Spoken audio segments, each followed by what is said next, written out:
The word workshop for us is sort of all-encompassing. Sometimes it means a targeted lesson that's given to the whole class. Sometimes it means conferencing one-on-one with a student and giving them very specific help based on what they're working on at that moment.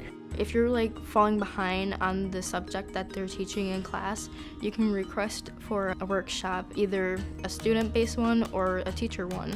It's really a good interactive way to get help. I like how the students can run them and they can teach it in a way that you better understand. It's also nice for students who struggle to just listen to the teacher in class to hear it from somebody who's going to put it in their terms.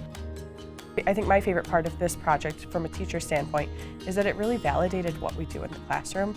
It validated this model that we go through of combining content, offering workshops. And so it was really cool to say, all right, we're doing something that's benefiting them because the kids are showing us that they're getting benefit out of these workshops.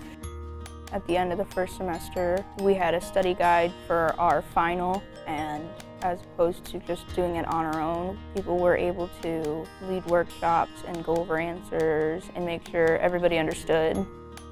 I really appreciated when the data was supporting what we were feeling, and so when we were wrapping this up, it was nice to sit and look and see the numbers and assess that bell curve, and then for us to recognize that even something that we thought was a small change ended up having a big impact in our program. And so we're excited to keep going with it. Putting the impetus on kids has been huge. We aren't just the giver of knowledge. I can't always just give you the answer right away. You've got to find a different path.